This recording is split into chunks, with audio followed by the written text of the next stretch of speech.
Okay, Austin Okonakma will definitely join us tomorrow on the program. It's going to tell us what transpired today because Kasim Cecilia, I don't envy him at all. I don't envy him as well. Oh, It's wow. a shame. I'm sure he doesn't even. Oh, wow, wow, wow. Okay. That's Well, I hope it's going through that. yeah, yeah, Arnold Quadri has his work cut out for him. Yes, There's no two ways about it. He's no longer the number one table tennis player in Africa. That spot's been taken over by Omar Assar. That's your So best friend. yeah, that's my guy right there. And but I wish the lads good luck. Arnold Quadri, hopefully, can take this as a source of, some sort of motivation, and really go hard at his tournament. If he doesn't do it, then I'm afraid he's going to keep sliding and sliding and sliding, and we don't want that for him at all because he's a really talented player. He is a talented player, and of course, this one will definitely spoil them on how they will perform at the All-African Games in September. Another thing is good news coming to Nigerian athletes.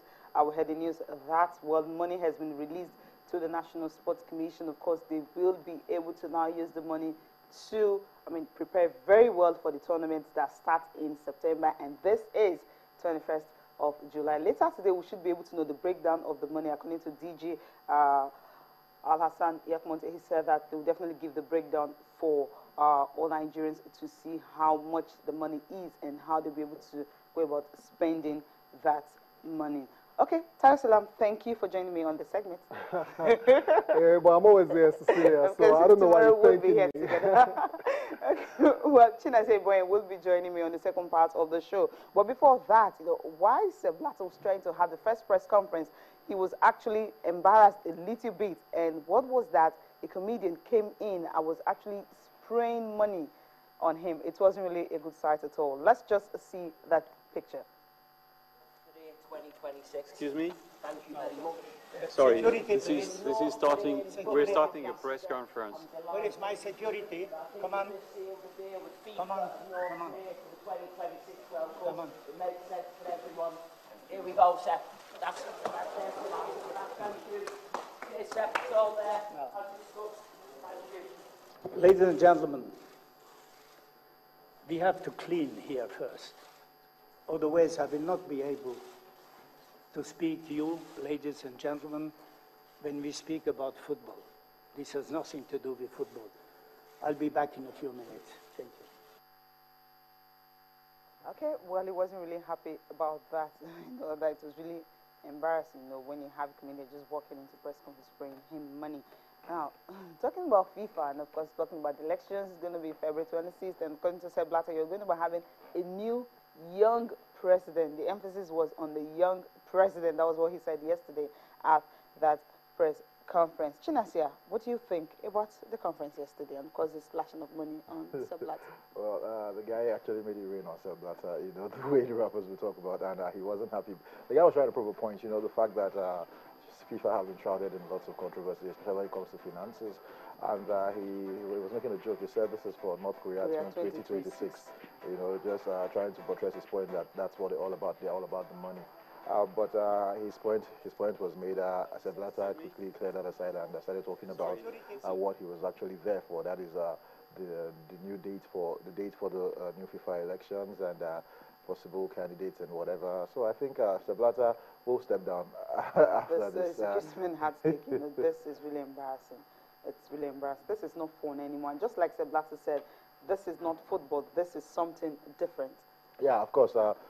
Thank God it was a joke. Imagine if it was something something more sinister. It wouldn't have been. Well, how did he get in? This is not the first time. He's tried to get in one of our Sepp Blatter's conferences before. He wasn't allowed. Exactly. That's what I'm wondering. How did he now get in? He's been doing this all over the world. He's a prankster. Yeah. He joined the English team last year. I think on the way to the Euros, or was it the World Cup? I can't remember where he went. He joined them. Was there almost bothered the plane with them. He's been doing all these pranks, and I think he should be known by now. And they should try and stop him from going further.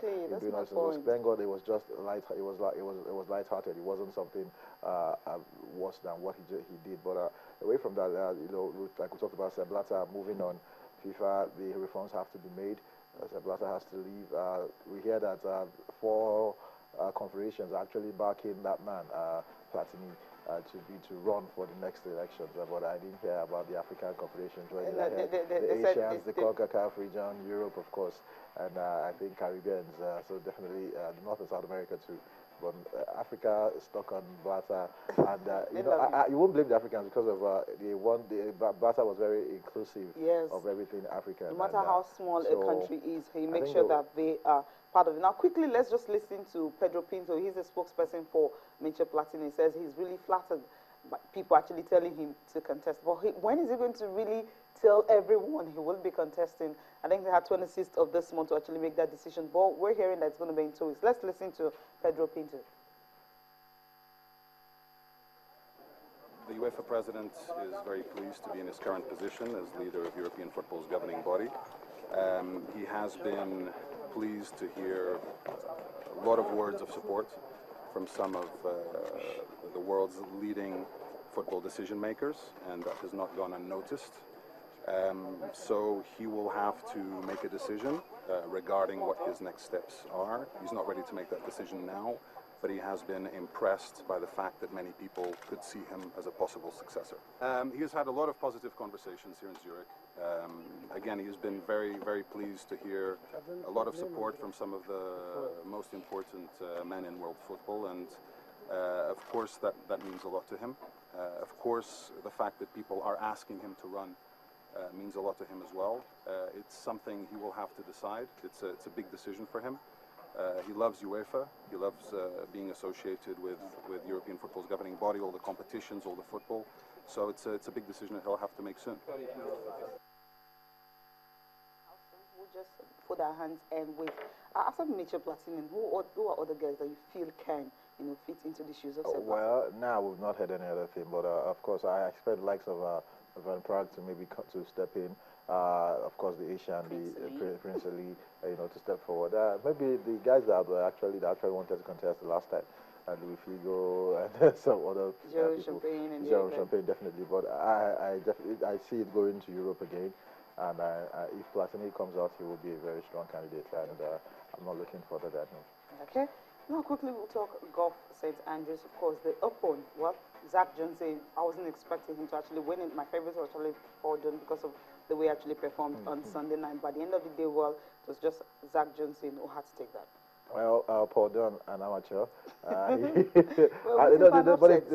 thing is that if he had won it, he would have been able to take the prize money. Yes, of course. Because he's an amateur, so he would have gotten golfing equipment and every other thing from sponsors, but he wouldn't have gotten the prize money. So at least I think the professionals, I'm happy that the professional won it. But I think the starting performance for me was Jordan Spieth, who was just a shot away from joining the playoffs, and that would have been he would have been playing for the title in the third consecutive Masters Series, and he's just 21. It just shows you that he'll be 22 very soon. It just shows you the kind of amount of talent this young man has. Good one for Zach Johnson, his second major, trophy in golf. So fantastic, winning in the playoff. And the South African Louis Oosthuizen really tried, but he couldn't cut it. Zach Johnson was stronger mentally. And Mark Leishman, Australian? Yeah, Mark Leishman. During the playoffs, Mark Leishman was sort of blown away. He was sort of 4 shots behind. He was between Oosthuizen and the winner. So it happens. Zach Johnson took the title. Okay, he says perseverance was actually the key for him to have won it. Let's listen to him. The emotion was there, and briefly, because I knew mentally I had to get my emotions in check because I had to get ready for, obviously, what happened.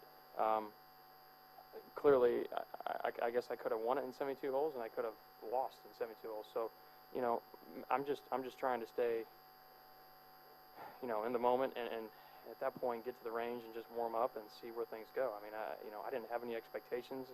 I did all I can do, and obviously, fortunately, it went my way.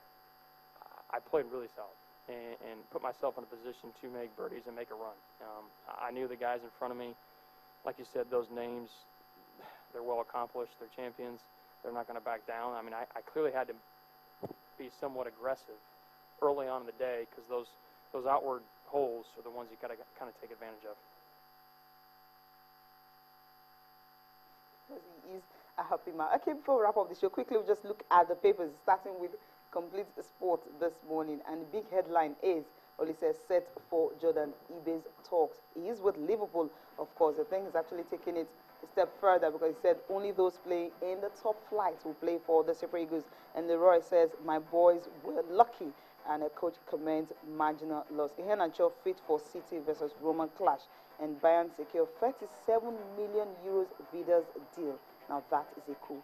Man City United fight over Otamendi, and PSG sure of Di Maria's transfer. Nigeria for 2018 World Cup draws, and Zuma wanted at Palace. And the next one is a soccer star Olise for Jordan Ibe's talk is still there. Then Wike, that's the governor of Rivers State, splashes $60,000 on Dream Team. So they'll have to remain there for another week to prepare for the second leg on August 2nd. And Benteke kicks off 48-hour Liverpool medical. Let's see how this is going to happen. And Benzema eyes Arsenal switch, and Ronaldo set to dump Real Madrid. And Man United tables £129.7 million for Bale and Otamendi. And Sporting Life is the last one. NFF chief summons Siasia, and Falcons coach Danjuma to meeting held in Abuja tomorrow. What's going to happen in that? Then Buhari approves a fund for all African games, and Eagles coach, that's Olise for Ibe's talk. Kelechi Iheanacho is back in City's pre-season. He was dropped in the last game, and Juve considers silver move. And the last one, Liverpool line up 49.6 million for Kutsa bid. World Cup winner, not sure Bayern Munich will sell it. Which one actually caught your fancy here? Oh, well, the fact that Olise will be going, might be having talks with Jordan Ibe. Yeah, exciting lad. I think after the Sterling left Liverpool, he's the young lad to look out for in Liverpool. And if we can get his services, then I think it will be a fantastic move by Olise and the Nigerian Football Federation. Okay, I think it's better for him to play for Nigeria. If you look at all other British-born players who decided to play for England, people like Carlton Cole and all that, just check how many appearances they made. There's some that couldn't even break into the first team. And Victor Moses, who decided to play for Nigeria, of course, he has won the Nations Cup, and of course, he has even been to the World Cup. But thank you so much for being part of the program. Of course, Business Money is up next. Don't forget, Sports Night is at 9 p.m. Join us again for more sports. Bye for now.